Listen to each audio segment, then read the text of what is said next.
everyone and welcome back. In this video, we will be reading another chapter of Out of My Mind by Sharon M. Draper.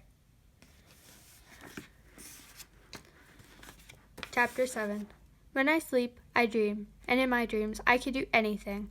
I get picked first on the playground for games. I can run so fast. I take gymnastics, and I never fall off the balance beam. I know how to square dance, and I'm good at it. I call my friends on the phone, and we talk for hours. I whisper secrets. I sing.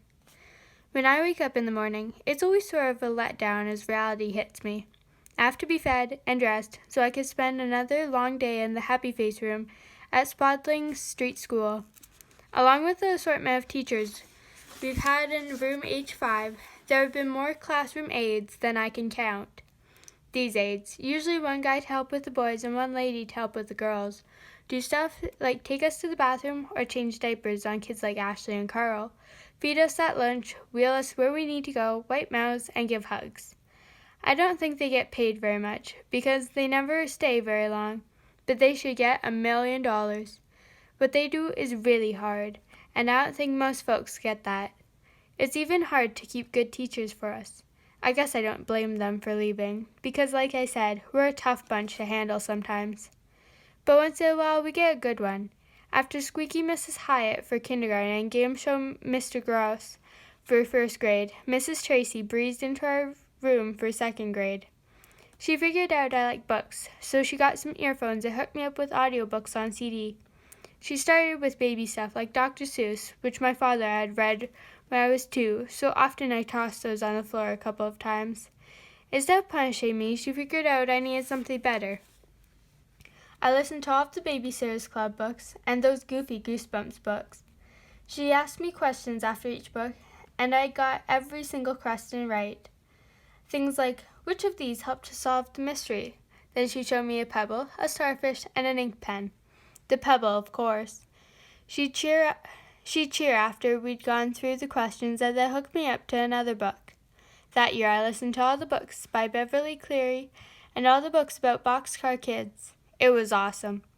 The next year, it all unraveled. I know teachers are supposed to write notes to the next teacher in line, so they know what to expect. But either Mrs. Tracy didn't do it, or Mrs. Billups, our third grade teacher, didn't read them. Mrs. Billups started every morning by playing her favorite CD. I hated it. Old MacDonald Had a Farm, Twinkle, Twinkle, Little Star, The Itsy Bitsy Spider, all sung by children who could not sing. The type of music grown-ups think is all kinds of cute, but it's awful. Mrs. Billups put it on, at full volume, every single morning, over and over and over. No wonder we were always in a bad mood.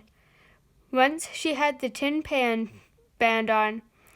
Mrs. Billups went over the alphabet every single day with third graders. Now, children, this is an A. How many of you can say A? Good. She'd smile and say good, even if nobody in the class responded. I wondered if she would teach able-bodied third graders the same way. Probably not. The more I thought about it, the angrier I got.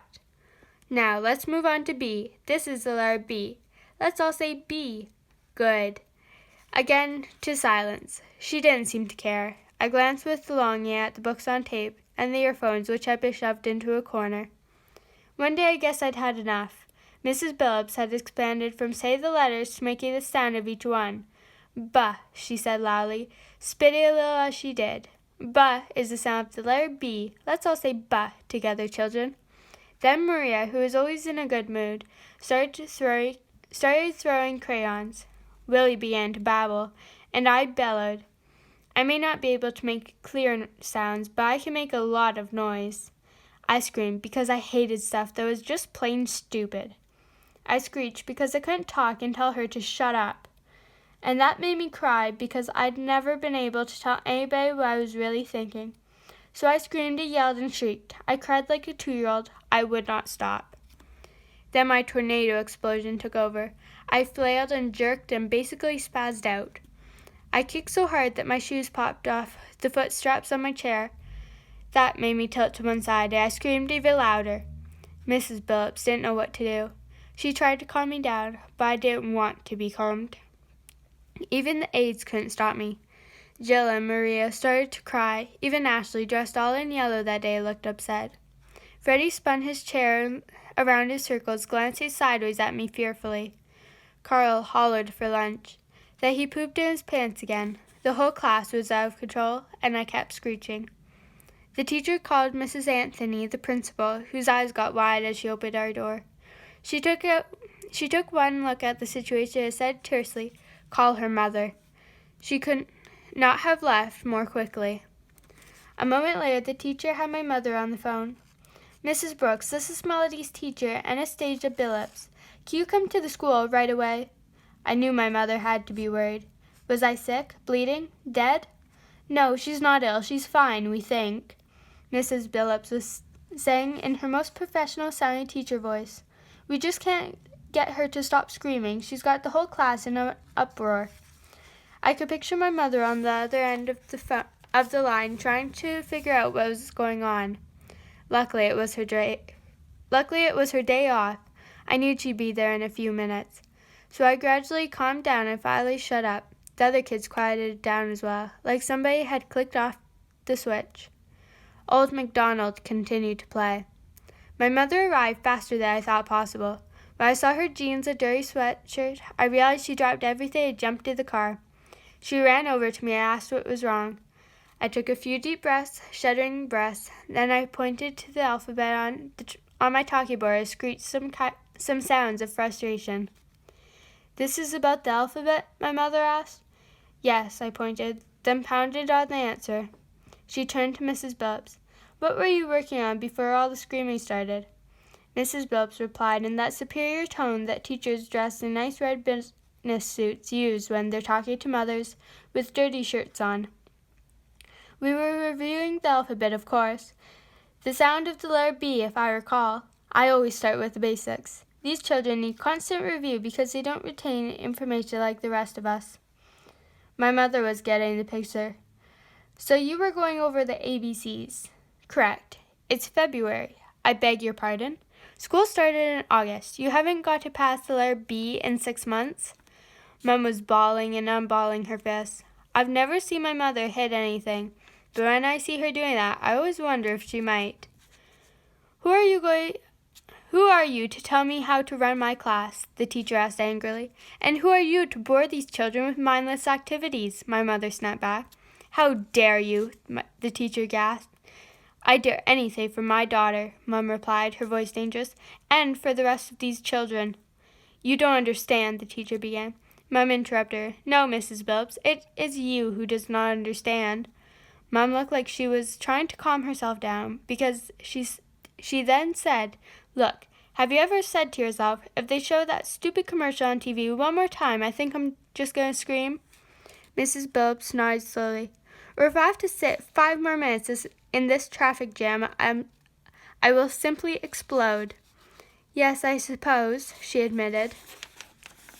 "Well, I think that's what happened to Melody.